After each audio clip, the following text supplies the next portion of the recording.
we are off to Taipei Main Station. Nakalating na kami ng Taiwan. Magbabas lang kami from Taiwan Terminal to Taipei Main Station. And from Taipei Main Station, only 13-minute walk papunta sa accommodation namin. We just arrived dito sa accommodation namin dito sa Taiwan. The hostel is called Incube Hostel and I'll show you our room. So ito siya, A82, and this is for 2 packs. It's a hostel, so shared yung bathroom niya. It's quite spacious. Lagay ng luggage dito sa area na to, and this is our bed. Tig-isa kami.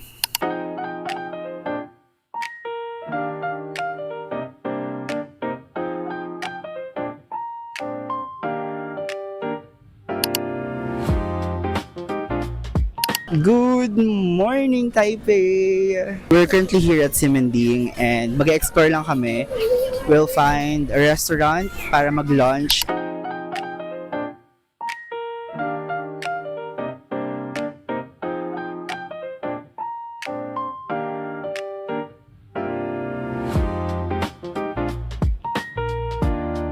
Hello! This one, 2. And this 2. This one, 1. Here. How many people? 2. For 2. Wow. Medyo fatty, but okay lang. Mag-expect ako ng lasa ng adobo or manamis-namis, pero Chinese spices, yun nandito dito. Let's eat. Meron kasi siyang greens and then chilies. Nakatulong siya para magkalasa yung dish. Sarap!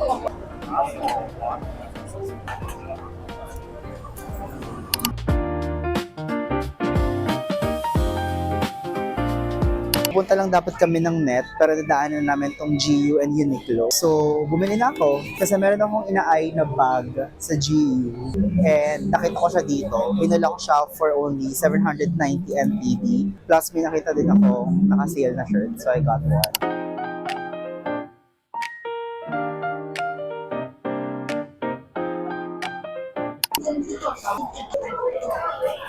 More milky. Hindi siya masyadong matamis. Hindi kailangan mo siyang haluin pa. One more. Sarap. Good. Okay, so nag-stop tayo to eat. Kainin natin tong Taiwanese burger kanina. Ito siya. It's good. Yung peanut and sobrang lambot ng braised pork belly. Milky.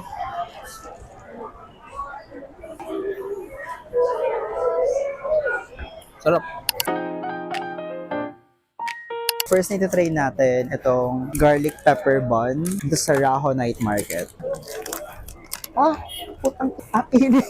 Napakainit.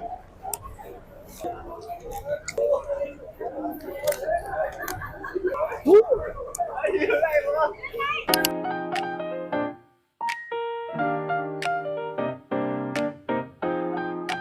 So ito na yung grilled mushroom. Let's try.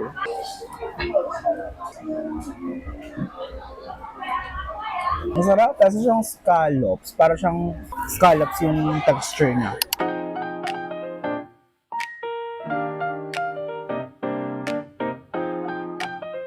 Next naman, try natin tong sweet potato balls. So, ganitong size for only 60 NTD. Nilagyan namin ito ng chocolate powder. So, let's taste it.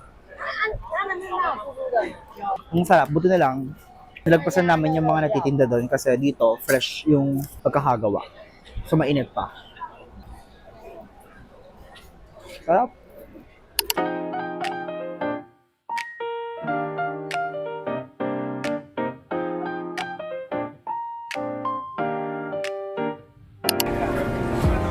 Good morning, guys! So it's our day 2 here in Taiwan. I decided to go out alone na lang and explore muna before our tour ng 11 a.m. sa Taipei Main Station. Dito lang naman. Mag-check ako ng park nearby and doon ako magbe-breakfast. So now, mag-grab muna tayo ng coffee and something to eat para busog naman tayo since hindi pa tayo kumakain.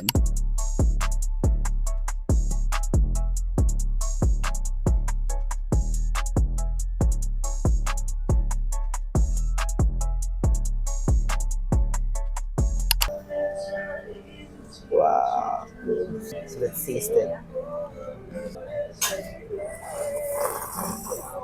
Lagyan natin ng toyo. Meron sila dito ng chili, pero baka kasi sobrang anghang, hindi ko kayanin. So, di ko na lang lalagyan. Or lalagyan ko pag paubos na, para matry naman. Ayun na, masarap. Mainit, so perfect for breakfast.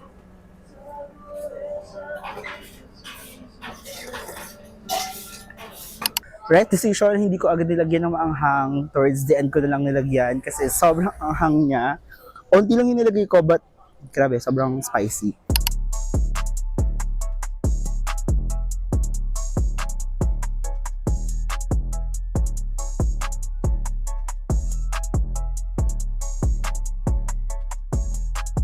Okay, finally got our pancake with sausage for only 80 NTD. May nakita akong park sa dulo ng street na to, doon. And now it's 10 a.m. 11:30 yung call time namin sa Taipei Main Station for our tour. So meron akong 1.5 hour para mag-kill ng time. I think pupunta muna ako ng Family Mart para bumili ng coffee. And then tambay ng saglit sa park. So let's eat breakfast muna.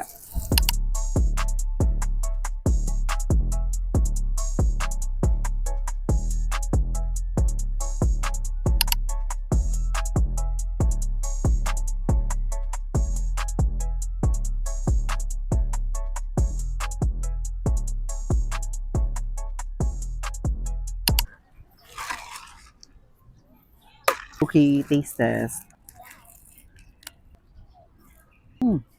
Yung Taiwanese pancake nila may kasama ng egg and nag-add-on lang ako ng $15 for sausage. So yung parang pinaka-basic na is $65.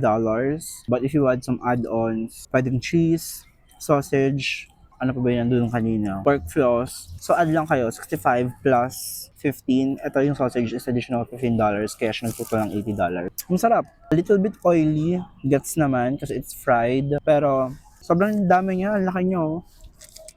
Sobrang feeling na neto, mabubusog na kayo.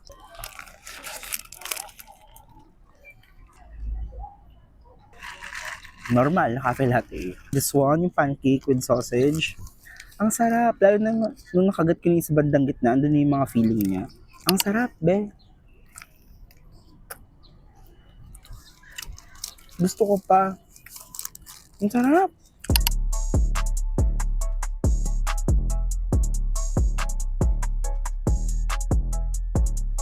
First stop is the, ano yun?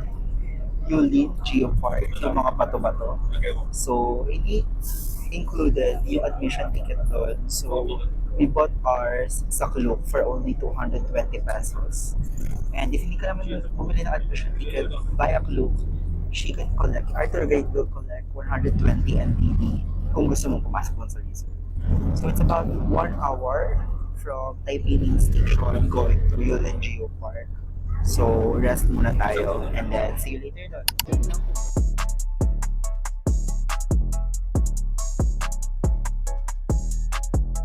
Hello! So, dito kami ngayon sa Yulin Geopark. So, yung mga rock formation dito, nasa other side to ng Taiwan. And we have 1 hour to explore the area. Picture-picture lang kami, sightseeing.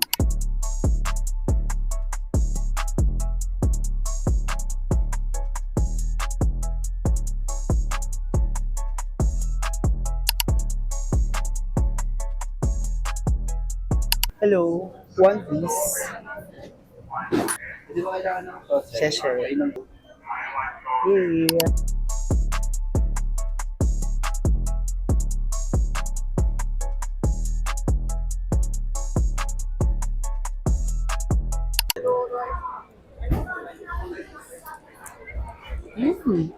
Ang sarap.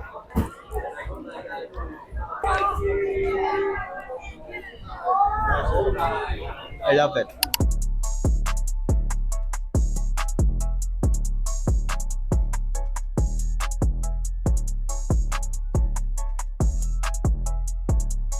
I can get one, please.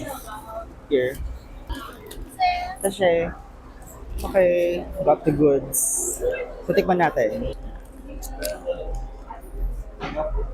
Alam mo yung lasa ng pagkain nila? sobrang distinct. Ang spices na gamit nila halos same. Kasi yung last yung nalalasahan ko dun sa first na kinainin namin, yung braised pork belly, yung sa pepper bun din kagabi sa Rauhen Out Market. May ganung spices sila. Same yung lasa. Kagandahan dito, yung mga tinda nilang street food. Hindi siya, kahit ang dami-daming naka-display sa labas, mainit pa pag sinaserve sa'yo. Like this one, ang hinit pa niya.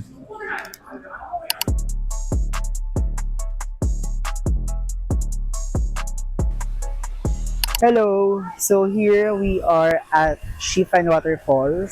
So from the Shifan Old Street, mga 3-minute drive lang mula doon.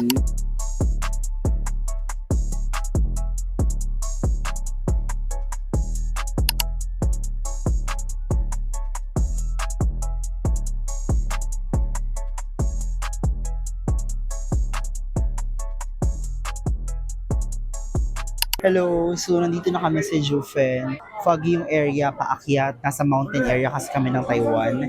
And as expected, it's Sunday. Ang daming tao, as you can see here sa background.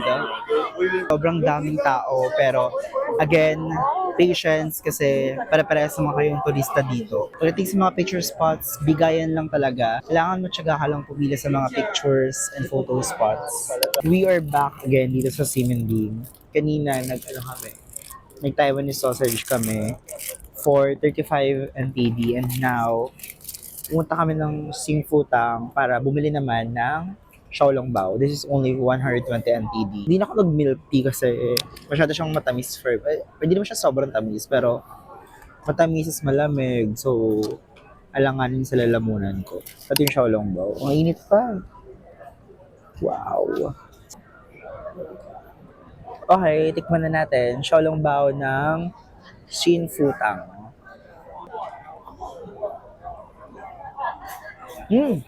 Ano ba yan? Gusto ko try. Sarap. This is only for 120 NTD. Ang sarap. Parang mas malasa pa siya kaysa sa Xiaolongbao ng Din Tai Fung, to be honest. Nice, sobrang sulit. Sarap.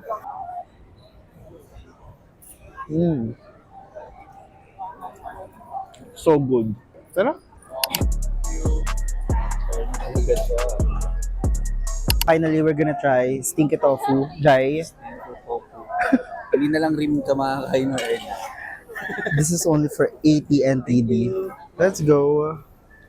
Try na namin tong stinky tofu. Sobrang baho niya talaga. So, first time trying stinky tofu. Let's see if masarap naman kahit pa paano. Wala rin ako na lang.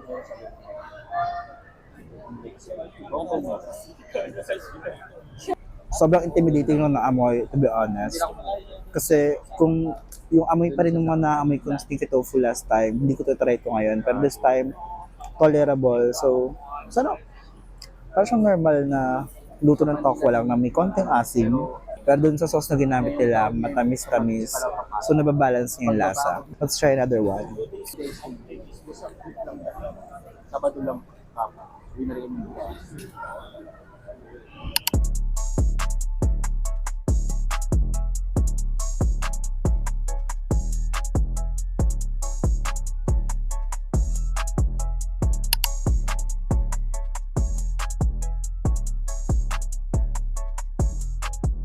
Hey guys, it's our last day here in Taiwan. Nag-check out na kami. Magde-day trip lang kami.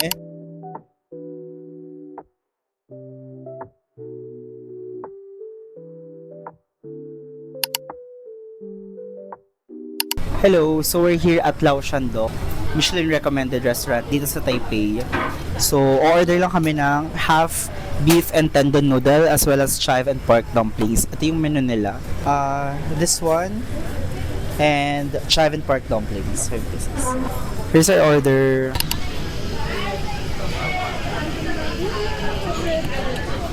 So, dumating na rin yung pork and chive dumplings. Ito siya.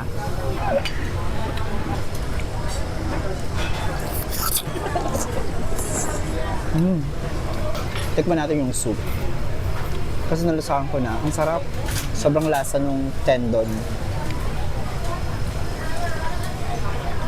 Nice. Ang sarap. Parang familiar yung lasa niya sa mga Pinoy. Itong chive and pork dumplings, tikman din natin.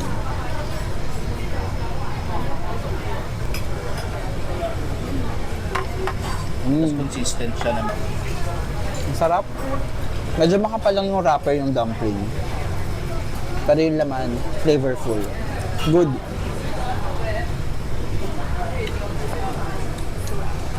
Manali itong tendon, my favorite. Lambot. Lambot ng tendon. Napakuluan ng maayos.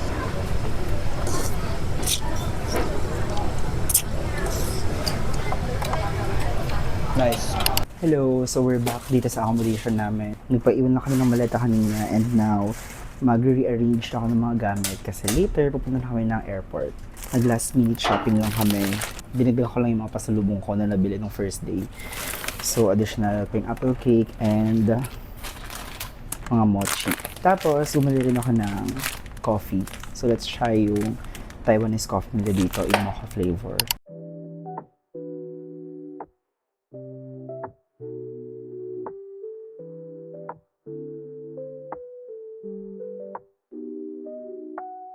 Hello, and that's it for our Taiwan vlog. It's currently 12 midnight, and that's it. That's our Taiwan vlog, and thanks for watching.